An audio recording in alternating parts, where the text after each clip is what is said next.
therapscene.com. I'm Frank 5D, writer, photographer, all that fly shit people adore. And you know, we show love to the DJs. This dude has been doing it at the top level for a good chunk of hip hop's existence, and the culture has loved him from Jump Street. He's been a fixture, right? He's been a fixture for a long time on Palm Beach, Florida's Yo 107.1 FM. People, let's introduce the legendary throwback king himself, DJ Newmark. What's up, Sam? What's up, Frank 5D? Salute to you, my man. How you doing? Chilling, champion. How you feeling? Oh man, I'm blessed, man. It's like whenever we see people that are high profile, people pass away, OJ and then Mr. C the day before that, it always brings my own mortality awareness to another level. We always kind of take time for granted. And when we find out that these people are passing, it makes us press the pause button. So, with everything to be said and considering that I still have my health and my free will to move around and do whatever, I say I'm doing extremely well. Shout out to life, yo. Bad note, but rest in peace to Mr. C and OJ, of course, and jump in the river to anybody who got some bad shit to say about them in this time. You know, but let's jump in right now, man. It's always beautiful how one responds to when the culture calls them, and you, sir, have touched damn near all corners of this thing of ours. What made you gravitate towards hip hop? Man, being that we just celebrated 50 years. Actually, we're still in the 50th year.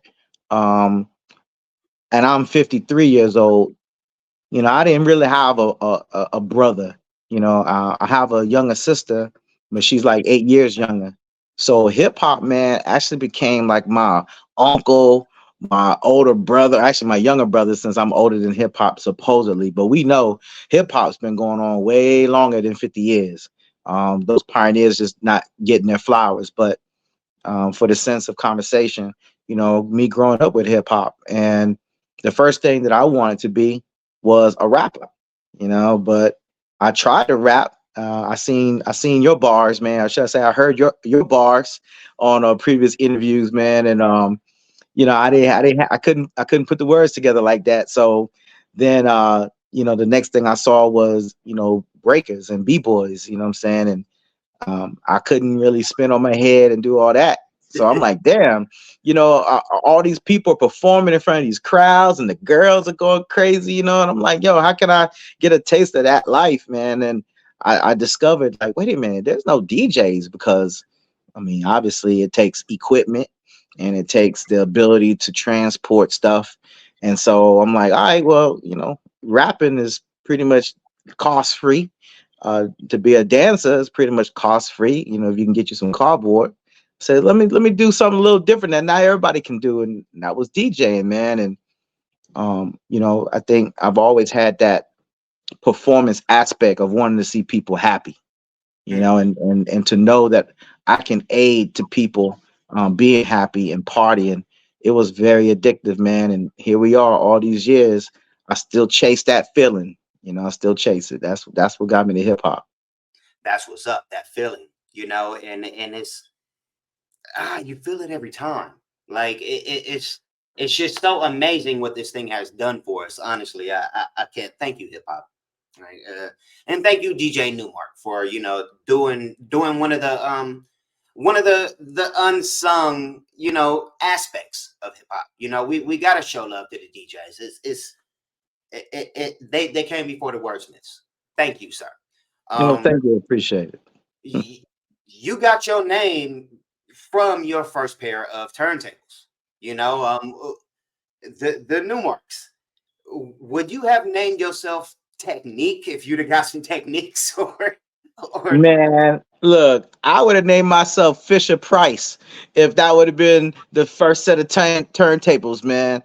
My thing was, we didn't have a lot of the video instruction, like, you would hear the scratching and the DJing doing work, but you couldn't see what they were doing because the rap and hip hop videos was non-existent. You know what I mean? So I messed up a lot of equipment trying to figure out how to manipulate the sound. And I went through a dozen of records, bro. My dad's stuff, um, I just, I murdered all that stuff, man. And so, yeah, I told myself, man, that if I ever was to take this DJing thing to a level where it was respected and my name or my image would be somewhat respected, that I would never forget the equipment that endured the punishment and the abuse trying to figure out this DJ game. So yeah, Newmark.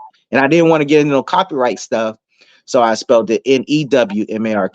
Come to find out, there's another brother, DJ Newmark of the Jurassic 5. And shout out to Newmark. He's been doing big things in his own right, but he kept it Newmark. So, I don't know if he's ever been approached trademark wise, but that was something I didn't want to mess with. I didn't want that corporate smoke, so I changed it up. Well, and I think it's also like good of you to not take the same spelling. Knowing, especially knowing that there's already another one, of course. And shout out to DJ Newmark, shout out to Jurassic 5. And shout out to someone who you just actually mentioned, the finisher, Mr. C. We just heard the news of the passing. What kind of impact did he have on your career and your life? C had an impact on me more so as a radio personality. He was able to transform from being an artist, or should I say a DJ's artist, or artist as DJ. That's really what I meant to say. To a radio personality. Broadcasting, being a radio personality was something that really wasn't in my vision, to be honest, until COVID happened. And then, the world stopped. So people weren't performing. There was no shows, blah, blah, blah. And then I had an opportunity to still perform on the radio. And I had reached out to C and a couple of other people that had made that transition from the club to the airwaves, and it was just all about mentorship, man. And I didn't really have to talk. I didn't really have to reach out to C that much, but I did reach out to him, and a few times that I did, he was very receptive to have dialogue and to teach me and mentor me. So that's my story about C. Hmm.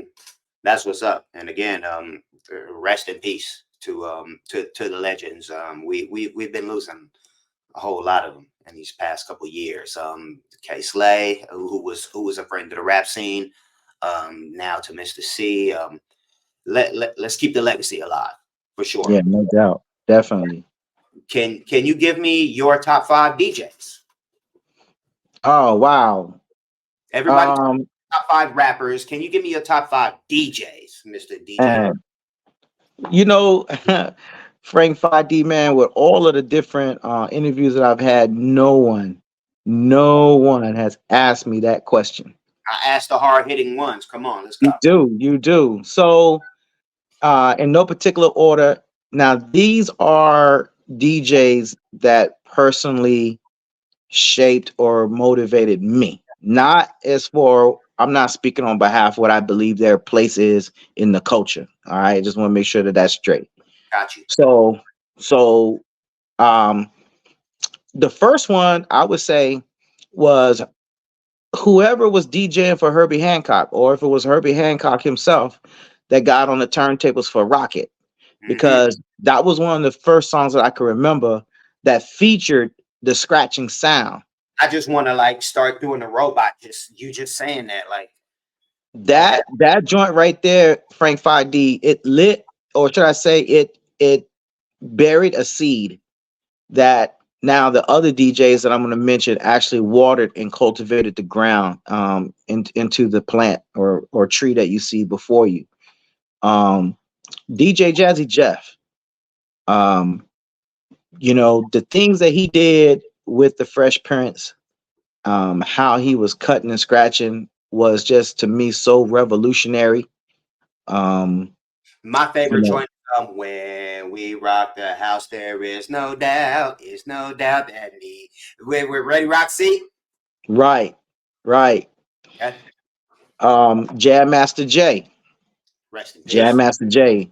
Of course, I was a big Run DMC head, and to hear how Jam Master Jay. Now, mind you, as a youth, I grew up all over the world. You know, from my dad being in the military, so there are a lot of DJs that was impactful on American soil, or specifically on the East Coast.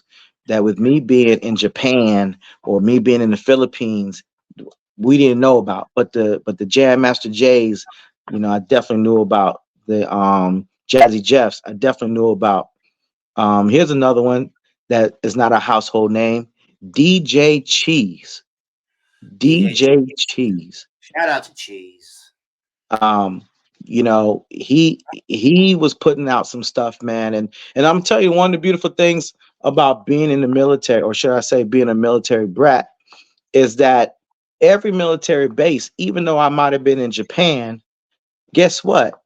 The people that was stationed on Japan was from New York, from Miami, from Cali, from the Midwest. So whatever was popping in Louisiana, whatever Texas, whatever was popping in those regions, of course they bringing their music with them. They leaving home for the first time, joining the military, and then they get assigned somewhere, and they all just representing their spots. And Right. as a young kid like myself, I learned to go and grab all their music. You know what I'm saying? Let me Right. let me make cassette dubs of all of that. And even though I had at that time never been to like New York, the mecca of hip hop, I had a lot of their music, so I felt like I was there. I felt like I had enough representation of the sound, you Right. know. It And did flood us, back, and that's kind of why I gravitated towards that sound. It was just what it was. Continue. My bad. so number 4 would be Mixmaster Ice, UTFO. Mm-hmm. Yes. um how he was able to be showcased um in a lot of their music, especially like the b-sides of their music. He did some phenomenal stuff. And Wow. then I would say the fifth one that really just cultivated me as a youngster, um I would say Cut Creator, Cut create. LL's DJ. Mm-hmm. LL's DJ, you That's a know. fantastic five. That is a fab five of DJs. And not all of them are iconic in their own right internationally. Some of those names like Cheese, you've got to be a hip hop head to understand, why I would mention him. Mhm. And that is on an industry level. There's a lot of battle DJs that I could go on because there are different style of DJing that a lot of people don't understand. Me Right. myself, I'm not a battle style DJ. I don't do a lot of quick cuts and scratches per se. I'm Right. more of a mix master blend type dude. You know what I'm saying? And so the Kid Capri's, as far as performance wise, I really watch Kid Capri. I really watch Grandmaster Flash, as far as performance wise. You know, how to rock a party. You know what I'm saying? DJ Lord Jazz, which is my brother out here from the Lords of the Underground. He rocks a party, and he doesn't necessarily have to do all that turntablism. He can, but you know the majority of what he wants to do is what the essence of most DJs, and that's just to have people dancing and to have a good time. And sometimes when you're doing that turntablism stuff, it can mess up the vibe. Like, you can't get your two step on if there's a lot of cutting and scratching and rewinding and stuff, juggling. And shout out to Lord Jazz, man. Hit me one time, make it funky. And shout out to Do It All. Who's doing it all, straight up and down. Right. Beyond hip hop. You just made reference to you've been all over the world. You've lived all over the place. What place has had or made the biggest impact on your style, or what you want to contribute to hip hop? um I can't necessarily give you an answer to that one because um you know, my whole purpose was just to, you know, I used this analogy before. So Mortal Kombat, the movie Mortal Kombat, right? You got Shang Tsung, right? And as he fights his opponents, he does what? He takes their soul, and then he embodies that soul and that spirit, and he gets stronger. That's literally what I was doing, man. Whether it was a big influence or a smaller influence, long as I got something from wherever I was at, that was good. But now I can tell you, after my brand started to take off, and actually now I'm performing as an adult, I can tell you that the UK, I mean not the UK, I'm sorry, Europe in general, like Germany, The EU. the EU, man, I have some of the funnest times performing. Not that long ago, I was in Germany, I was in Nuremberg, and it really is a fascinating thing, and most people can tell you if they go overseas to do performance and shows, the way they embrace hip hop actually feels more appreciated Hmm. overseas, and Yes. because they know that that's something that's not organic to their culture. They can emulate all they want, but when they know that they got something authentic, somebody hip hop or even R&B coming out there, man, they show up and show out. Where here in the United States, we're kind of, I believe, I hope I'm not out of pocket to anybody who views this and disagrees, but I kind of feel that we're kind of numb, and we don't know exactly how special of a culture we have until we have something like a 50-year anniversary that's recognized. What about year 35 or 36? I don't think we were celebrating it in the same manner, which to me feels like we just take it for granted. But yet you go overseas, you can go to Japan. That's another spot that, they don't even know how to speak English for the most part, but yet they know how to recite the words to a lot of music Mhm. that's in our culture. You know, that's where all the essence of that K-pop and J-pop and all that stuff. Right. So I really like performing overseas. It's just a different vibe out there. It's a beautiful thing too. Like th- it's one of hip hop. It's like the biggest cultural export of America at this point. They used to Mm. say it was Disney. They used to say it was Hollywood. It's hip hop. It's straight up and down right now in this day and age. And thank you, hip hop, once again. Like it's one thing that can break these barriers around this world.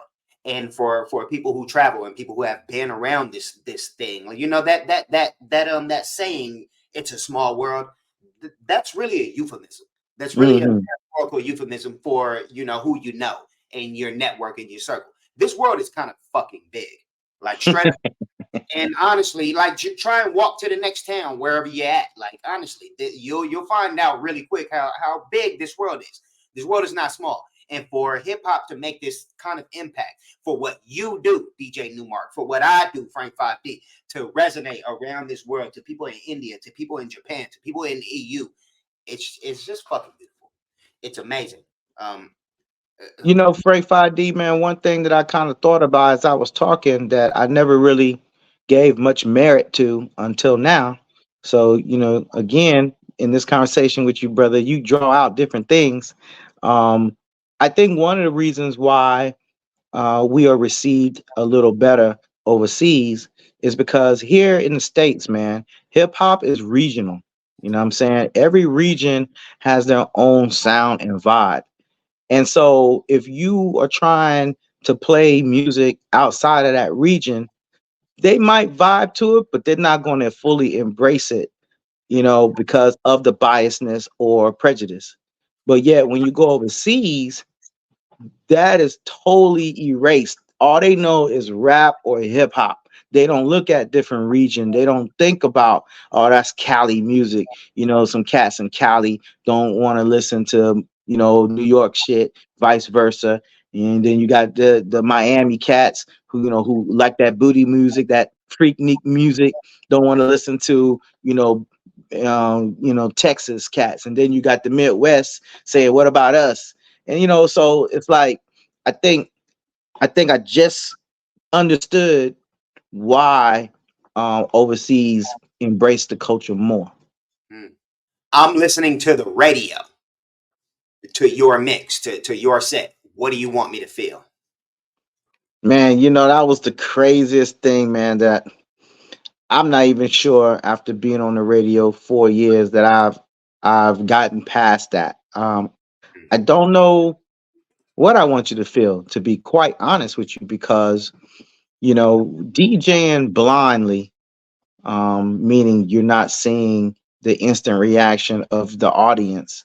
Right. It's really kind of hard to feel, you know, um, am I taking the listener to a place that keeps them locked in, or do I now, you know, bore them, or make them want to switch channels, because they're not feeling the particular genre or the style or the region of music. Because I try to, uh, and obviously, I know I'm in South Florida, so I know what the organic vibe is. But at the same time, I got a worldwide audience.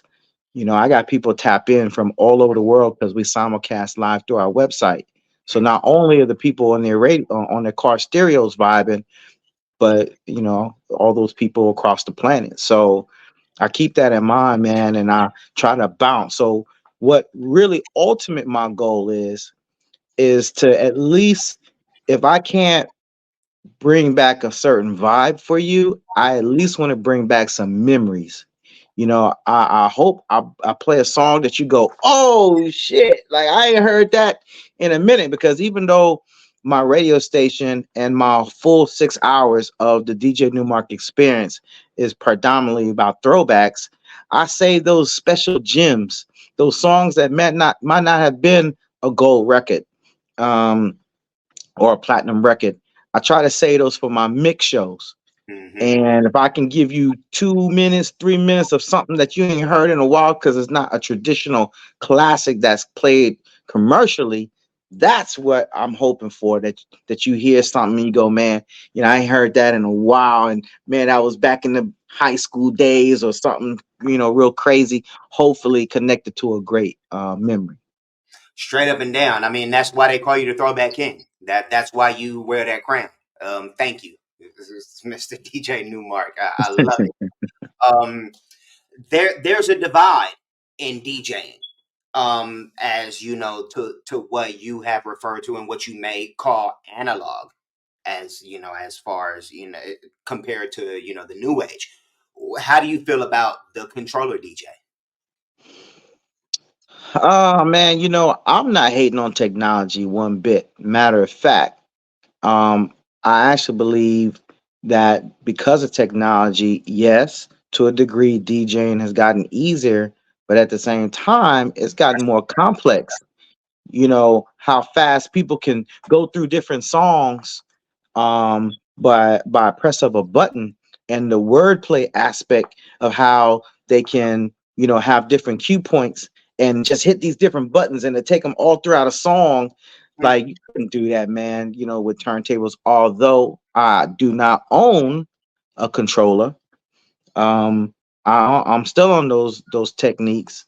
Um, but of course, I use the Serato, so I'm not completely analog. I ain't got to carry around all those crates of records. But again, I can appreciate the technology. I actually think it's more technical, um, because I watch these DJ battles, man, these Red Bull joints, and all of these dudes are phenomenal about the stuff that they're able to do on two decks. It's crazy. Now, funny thing about it is, because of my reluctancy to own a controller, I've actually kind of phased myself out of certain performing opportunities, because a lot of these clubs now, they have space just big enough for a controller. Where I got a mixer and two turntables, that space, it requires more room. And so when people try to book me, first thing I ask is, how big is their booth? Like, I'm on turntables and I'm on the mixer and live. I'm like, oh yeah, that's not gonna work. We have house, a house controller, and I tell them, nah, I'm not on the controllers now. Hmm. Sure, I could buy a controller, but I'm like, I just don't believe in having, which again, that probably shows my stubbornness, as a OG. But I would think that professionally speaking, that I would be more versed in different equipment, and maybe I'll get to that this year, man. But Okay. you know, I got a lot of respect for DJs in general, man. It doesn't matter if they're, on CDJs, turntables. What I seen a cat DJing on their phone, Frank 5D. He was on his phone, my dude, mixing and scratching live. Like I thought there was a DJ somewhere. And this motherfucker was, I don't know if I should cuss, but this cat was just on the side at a little table doing this thing on a phone. You got to show love to that. You got to show love to that type of ingenuity. Like you said, the technology, we can't hate on the technology. And what it's going to make easier is what it's going to make easier. If we're gonna if we're gonna stick to our guns and do what we grew up with, and or do what we know, we also have to keep some some type of bandwidth for the things that are coming up and the things that are standard now, especially in any type of specialized type of area that you are, Mr. DJ Newmark, that you are in, straight up and down. Right. It's also a beautiful thing, man. We can't hate on anybody doing those things. All of the EDM DJs are they're straight up and down. But if you're kind of a purist like I am, and a purist, of course you are more than me. Yeah, there you have to show love to where it came from in the original stuff. You mentioned you named your top five DJs not too long ago, and some of the names that you put down, I can't. I don't even think that any of them have ever touched one of those controllers. And but of course, maybe they have. I don't know. I just said that I don't know. But that's what I love, man. Switching gears here. You are half black and half Korean. What kind of love and or reception do you get from the Korean audience? Man, they love it. Again, what I'm saying, because I'm bringing the culture.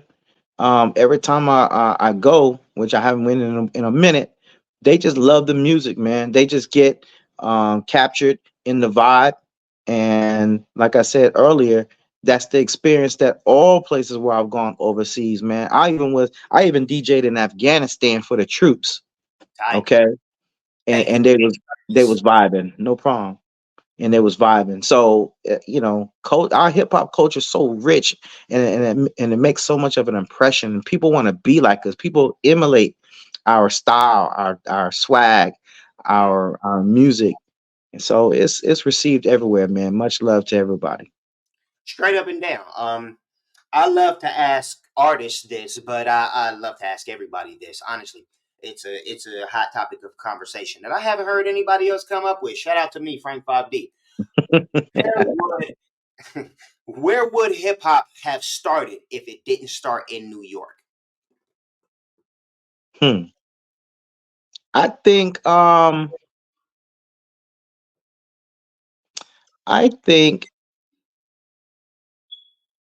that it probably would have started in LA, if Mm, not in New York. And here's the reason why.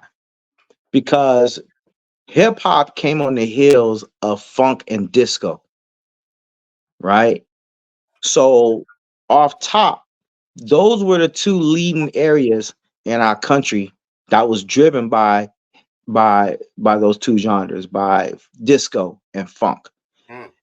And if you wasn't in Studio 54 in New York, dancing to the Bee Gees, you was in LA dancing, to some disco era type music. You know what I'm saying? Those were two party cities. So I would say LA. That's very interesting. That's like the number one answer that I get, but I never hear that rationale behind it. That's beautiful, honestly, and I agree. Yeah. You know what? I saw one time George Clinton. I saw him in a busted Cadillac. He was right down the street from the Marathon store on Slauson in L.A. You know, just right where I grew up at. Yeah, I could kind of see that. Honestly, yeah. Way to rationalize the answer that I always hear. Um, Nas, Nasty Nas. He dropped his eighth studio album in what was it 2006, 2007. Hip hop is dead. Every 4 to 5 years since we get the conversation of the death of hip hop. We're currently going through that right now. What are your thoughts? I don't think hip hop is dead, man. I think hip hop is generational. I think when my era, people was talking, crazy about that it wouldn't last.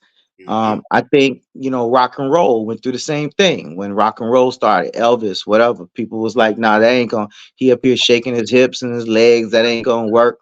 I just think that it's kind of like now that hip hop has been around for five generations, 5 decades.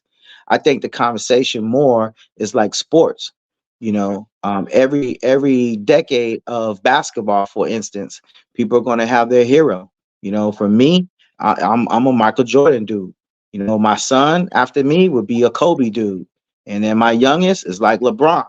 And I just think that the sound has transformed. You know what I'm saying? The rap presentation, the lyrics, the music, everything has transformed, and I make it a real purpose to not be negative about today's music. Although I don't connect with it, I don't necessarily vibe with it, but the last thing you're going to do is hear DJ Newmark, at least on the for record, talk negative about today's rap and the artists. I think there's something that could be said about why there's a big gap. I do talk to a lot of people, especially now that I'm on radio. Um, the big gap between why that you don't one thing that we had in the 90s was a lot of collaboration. We had collaboration with hip hop artists and old school R&B artists. Like we bridged the gap.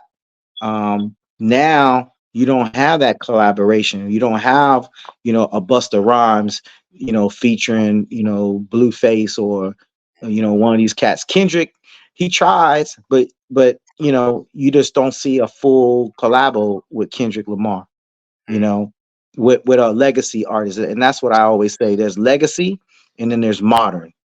I try not to go old school, new school. So you got legacy artists and you got modern artists. And I just wish that the legacy artists would embrace the modern artists.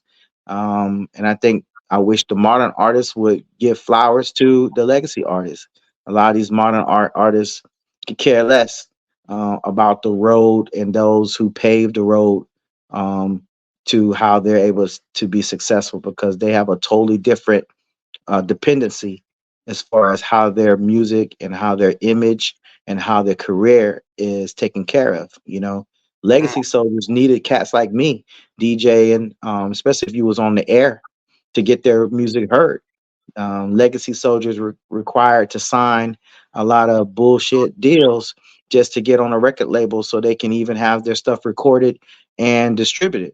Modern rappers or artists in general, whether you sing, R&B or you hip hop artists or whatever, they don't need none of that no more. They get a $400 computer and a $200 piece of software, and they can make their own music, record their own music right there in their bedroom, and then when they're done, they can press a button to have Pro Tools master it, and then they literally send it to CD Baby or whatever distribution they got going on, and it's out there in the world, all at their fingertips. So they don't need, with social media, they can market their own stuff. They don't need to go on the radio and beg to have their stuff played. And it's not competitive no more, because people just, they'll pay for whatever streaming service to take care of their music for them. Now Mm. it's all about the likes and the streams and Right. the follows. You know what I'm saying? So Very, it's very totally insightful. different. I love the I love the analogy of what was it? Perennial artists. What was it? What Well, your legacy artists and legacy then artists modern. versus modern artists? I love the analogy right there. It's a beautiful thing, and just like you said, some of these people who could be linking up and making magic aren't doing it. Because it's a lot of modernity going on, right now in the game and in this age, and yeah, so hip hop is not dead. I do agree, honestly. There's a whole lot, and thank you for breaking that down. That the minutia is we could do a whole nother interview about just that topic. And I hate how it comes up every again 4 to 5 years or something when people are feeling like they don't like what's going on right now when all they have to do is just use their fingers to tap into what's really going on. um Hip hop is not dead. People say radio is dead. How Radio's in hospice. it's on its Ra- deathbed. Radio and TV, Frank 5D, they are on hospice, just like your Sunday newspaper. These are kind of things that you just don't get anymore. The more analog stuff. Radio is dying because people don't have the kind of patience, man, to sit there and listen to songs that they have no need to want to hear when they can just go on their Pandora or whatever streaming service and they have their songs straight up playlisted. I want to hear this. On radio, that's why people, surf the FM dial because they don't want to hear this particular song, and then they go to the next channel. Now, like, and now you got XM radio where they can actually hear the cursing, that you can hear the actual version of the song that you want to hear, instead of it being watered down. Shout So out the bell, shout out Shade 45. Yeah, I listen to them. Yeah, so all that, man, just like the newspapers. People don't get Sunday newspapers hardly anymore. I remember being in hotel rooms and you would get the USA Today paper slid up under your door. Like all that stuff is fading because people get all that on their phones now. All that, the news and all that stuff. We knew that OJ had died before the newscasters knew because of TMZ and stuff like that. Same with Kobe. I thought it was a hoax because the first thing I did when Kobe died, I turned on the news and then nobody was talking about it. I was like, oh, this somebody's fucking someone's playing, on online. And it took about an hour after I had first seen the notification come through my phone that it was legit. so So, tell me with how that's going on and everything moves so fast. How does radio change overall, or how are you, Mr. DJ Newmark, recharging the medium with your show? man, I don't think I am. I don't think I am recharging anything. I think what I'm trying to do is bring back the nostalgia Mm, of what radio brought. And being that we are a throwback centric entity, I'm trying to appeal to the people that can remember how powerful radio was and how entertaining live mixes was. That I think that is not just me, but for the ownership of the station and for the rest of the radio personalities. I think we're just trying to bring back nostalgia. Now, if we were a radio station that broke new artists, then that would be a totally different, mission. But mm. since we don't, we're all about the nostalgic. Word up. I mean, I'm one of those rare birds who's a real hip hop dude who has always loved the radio, straight up and down. Like, I like the formatting. I like I like the structure. I love a good morning show. Um, and and and there's a lot that I don't like, of course.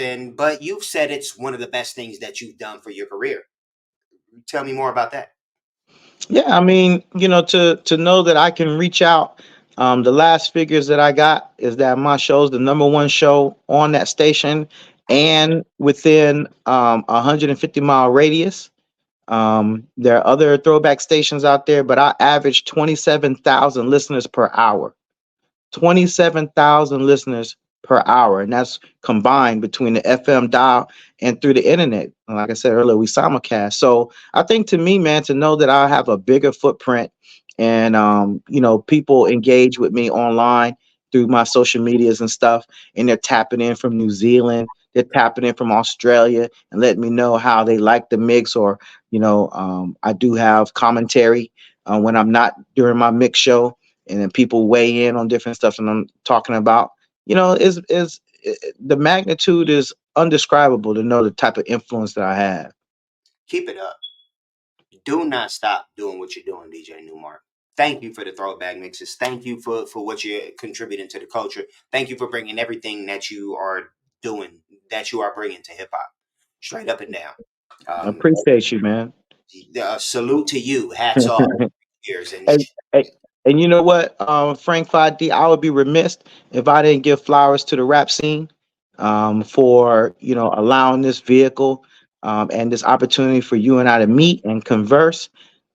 Anything that I could do for you or for the rap scene family, man, all y'all gotta do is just ask a brother, and we take it to wherever you need it to go. we'll keep it moving forward. Likewise, straight up and down. That's what it is. Like let's share the platform. Let's do what we're doing. I've got a lot more stuff to ask you, and I'm not sure how long this is gonna last right here, but we're gonna keep it going, man. Keep it You, going, man. you are, of course, the throwback king, the throwback king himself. Give me a short list of your favorite newer artists.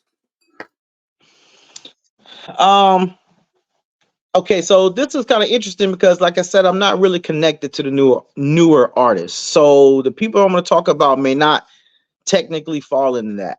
Lil Uzi. Now, Lil Uzi, I can't say that I'm feeling all of his music, his library, but the one joint that he got out there, "Wanna Rock," I believe is the name of that song. Um, I That brought back like an old school Miami type feel. You know, I just want to rock, rock, rock, rock, rock, rock, rock, party, yeah, yeah, yeah, yeah. Mm-hmm.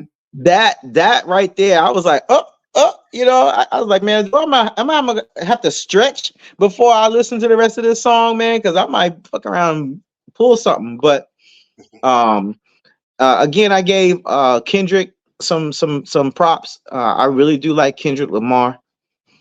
Um, I'm tolerating um man, the name will lose me. Because again, it's not that I go out looking for these artists and download their music or anything. I don't totally connect with that. But my son, he's 17, so he's going into his senior year of high school, and he's introducing me to all these people, man. And when he plays it, when we get in the car and he's like, "Dad, can I Bluetooth into the car stereo?" I'm like, "Yeah, all right." And so he'll play some stuff, and I'll be like, "All right, that's it's palatable." I haven't heard anything that I'm like, "Yo, you just need to turn that off. That's just straight garbage." Like, nah. As a DJ, I love all music. You know what I'm saying? Even Beyonce's country joint. I was rocking to some of that. So I mean, I don't really have those kind of biases to where I won't listen, but what I download or pursue to get, and that probably is another thing about me as well. A lot of opportunities for me to perform, they want me to play some of the newer stuff, but I have to tell them straight up before they book me that you're gonna get straight up old school, hip hop, R&B, freestyle. Like Yeah. that's what you're gonna get when you come to a DJ Newmark event.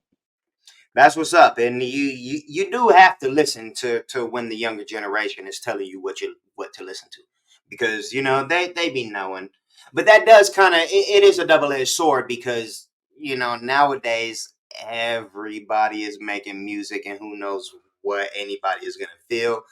And I hear a whole lot of stuff. I can't imagine what you, a radio DJ, everything that comes across, your palette to play and to listen to. What's on your personal playlist? Well, again, man, it's gonna be the legacy artists, whether it's from LL Cool J to SWV to my girl Cynthia and Johnny O for the freestyle joint. like right now I'm rocking my Fever shirt. This is the iconic um record label for all freestyle joints. So, that's basically, who and what I am. I stay in the moment of those early years because those were my most impressionable times. And when I talk about bringing back memories, we did some incredible things back there, man. As artists and people that was trying to build the culture. And so that's what's going to be on my playlist, man. Straight throwbacks. Salute. Yes. Yours and mine both. I listen to tons of stuff. Like I be having to pause the rap scene playlist just to, cleanse my palate of, of all the hard and everything that's going on. I love to ask artists this, but I love the answers from DJs even better. What's in your physical music collection? Um, I mean, pretty much everything that you can expect to hear. If you went to a '90s themed event, or even an '80s themed event, because I can get down with the confunction, with the Rick James. I can get down that way too. Um, Go a little deeper. What you got? You got tapes. You got vinyl. You got oh, I CD. see what you're saying. I Yeah. see what you're saying. What you got? You'll find some tapes, some CDs, some albums. But once the technology advanced to where you can digitalize all that, I made it a mission to digitalize a lot of that stuff, Uh-huh. so I can ensure its preservation. You know what I mean? And so basically, I would say maybe 98% of what I got is digital MP3. I need to do that. I have some gems. I have some classic. Most of it's vinyl. I need to start making it a mission to preserve it myself. That is one thing that I can contribute to hip hop that I should be doing. Thank you, DJ Newmark. I am going to embark upon that journey to digitize this stuff because I've got I've got one of those record players that you can hook the USB up to, and I can put it right on here on a file on this computer that I'm talking on. Straight up and down. I need to do that.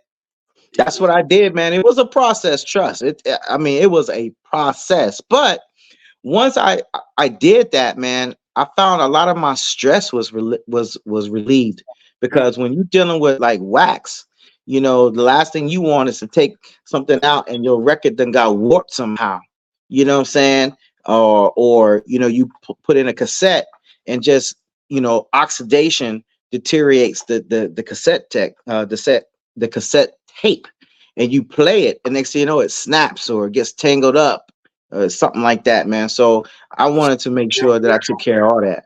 You are correct. You see, there's real to real right over here Yeah, somewhere. I see that back there. I see it. I I should really get to that. Um. Okay. Trying to wrap up here. We've been on for a minute. You talked about not being able to freestyle. I thought that was so funny, which made you look at DJing more closely. Um. A lot of rappers can't freestyle. Can you write? How are you with the bars? Like, it's not just all about freestyle. Well, it's funny. I last year I did release an album.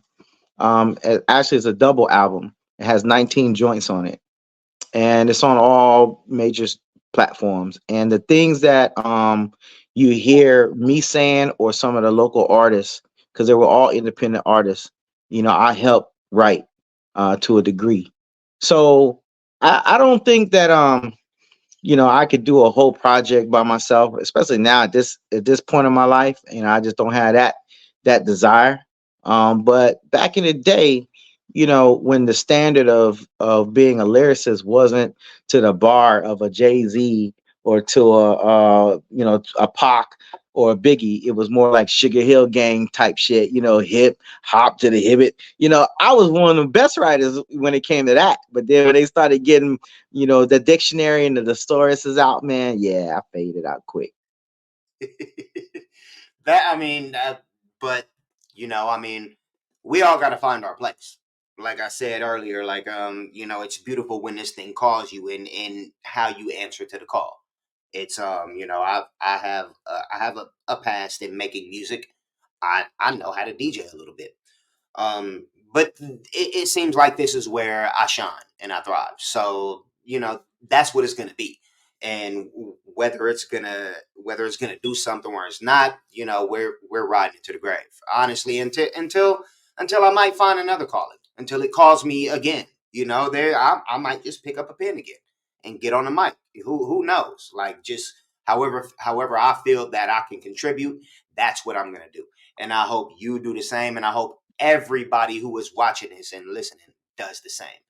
Yeah, no doubt. It's always about, self improvement, reinventing yourself, whatever that passion may take you. Right now, being a DJ for over 3 decades, man, I still have the want, I still have the desire to get on those turntables and practice. You know, um, to be quite honest with you, the majority of what I ride around to are my own mixes that I've recorded because no one's more critical of their own performance than themselves. So I'm always listening at my transition techniques and things and making sure that everything is as best of an experience for the listener as possible. So always definitely reinventing myself. But you Keep know it what? Real quick, I want to ask you since we're getting short on time. I want to sure. ask you one question, sir, if I may. So my question to you, we talked about the origins of how the brand DJ Newmark was selected. All right. So Frank 5D, I've been trying to figure out what does that allude to? Obviously, the 5D part is the more interesting part for my question. So can you tell me a little bit how you chose that? Okay. It's sort of in the alliteration. Um 5D, Frank 5D, just kind of flows. I have a big background in photography and videography. One of my favorite pieces of equipment to use was the Canon 5D, the Mark One, first one that came out. I shot some of my best work with it, and I dropped it off a bridge one time. Like, at the middle of the night shoot, I had a backup, but it broke my heart. I almost cried. Dropped it straight off a bridge, almost, I'd say, 150 feet. Smashed right into the riverbed. Again, I damn near cried. But somebody called me Frank 5D that night. It was a group of bunch of photographers, maybe like 50 of us or something. And somebody was like, "Damn, you dropped the five." It was one of the top of the line, cameras at the time when I was shooting with it. And it smashed into pieces. I got my memory card out of there. Somebody called me Frank 5D. That's what it's been.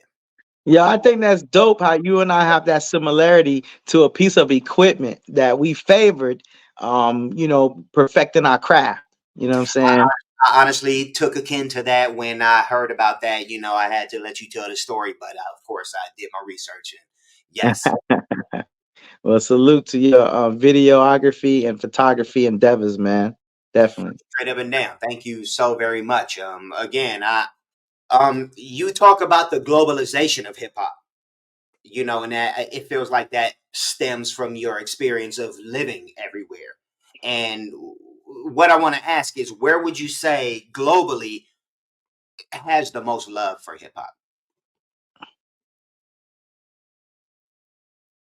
Mm. At least that you've been to.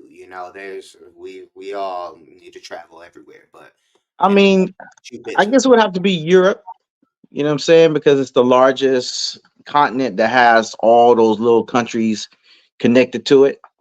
So anytime you get to go to Europe, um, I think in the name of hip hop, I think it's going to be a win-win, a pleasurable experience. No matter where you go, from Prague to Czech to the Czech, and that now I can't even talk. Checker, Anyway, checkers, not Czechoslovakia, one of yeah, them. the Yeah, Czech Republic, right? there Yeah, you no, go, Czech Republic. yeah.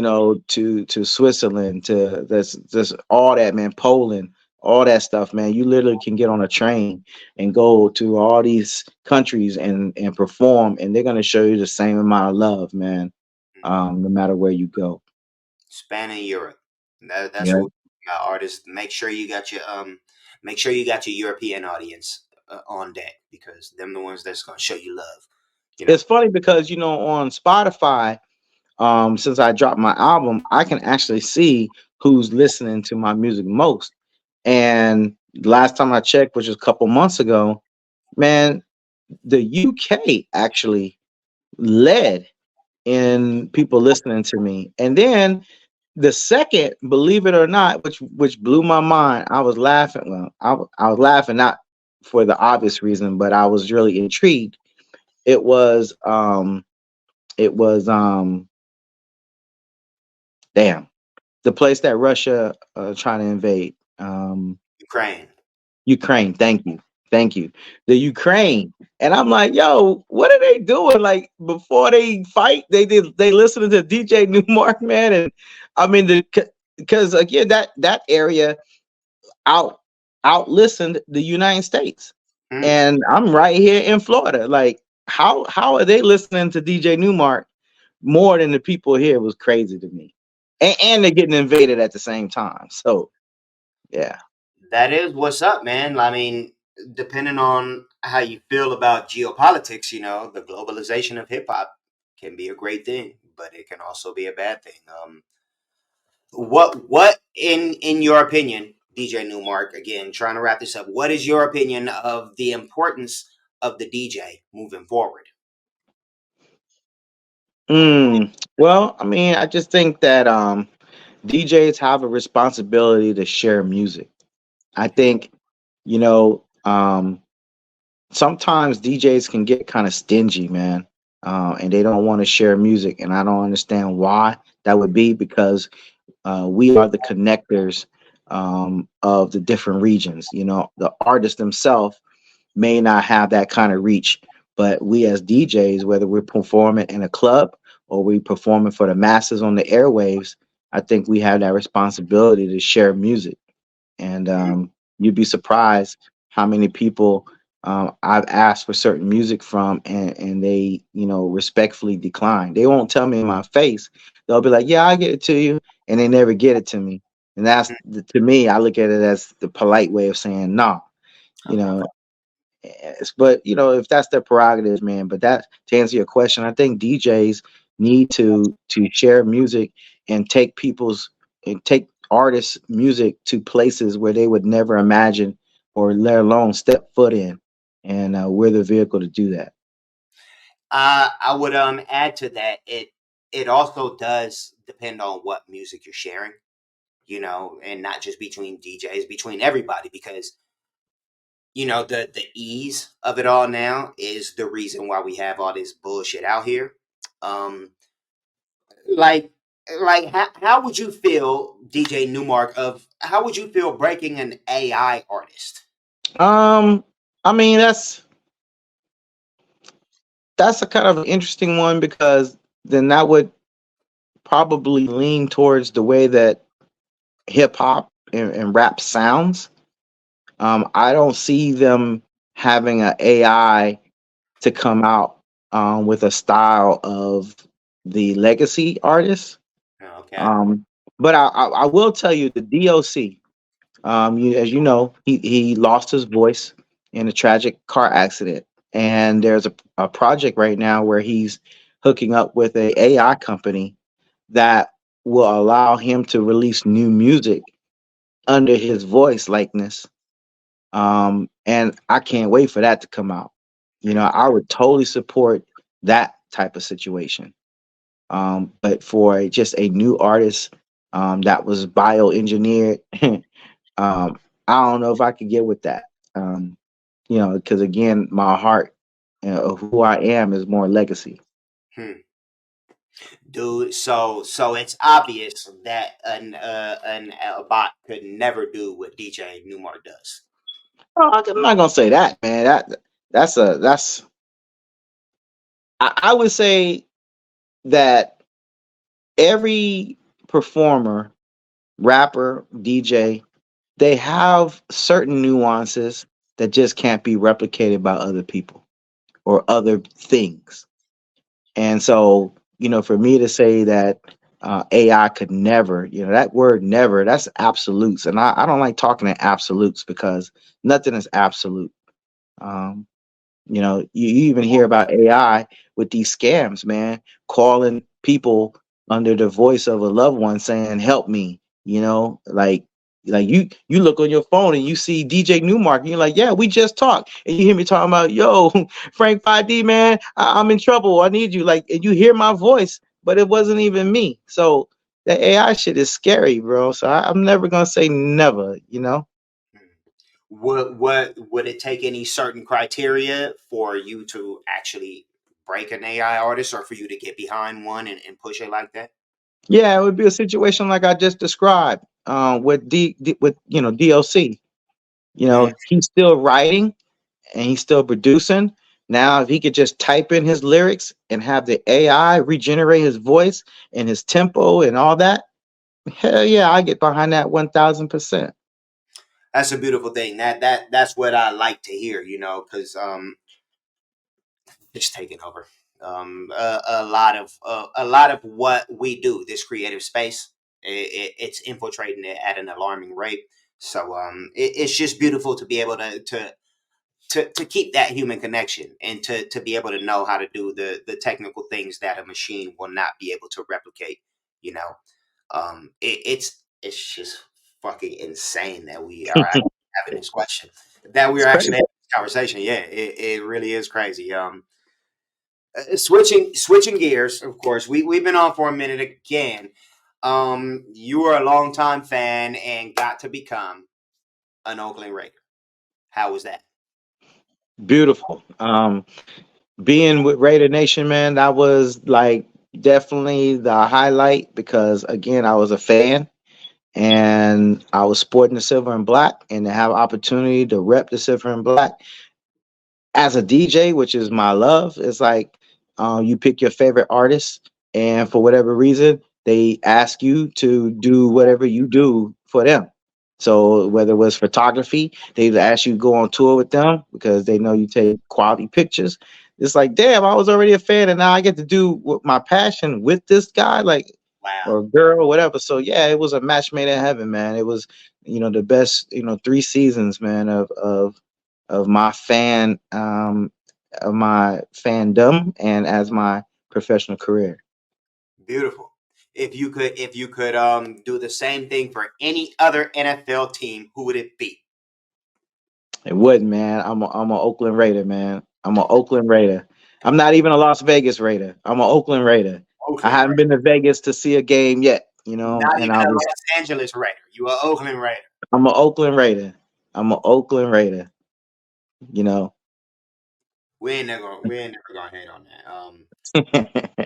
DJ Newmark, thank you so much for spending your time. You could have been anywhere in this world, but you're right here with us. Where can we hear what you have going on? You can, to be honest, the easiest thing to do, man, is just Google, brother, DJNEWMARK, because all my socials come up. Not everybody rocks with Instagram, not everybody rocks with Facebook, not everybody rocks with X, whatever. So, you just Google me. To the people out there, man, I always keep things hot. I always keep things updated.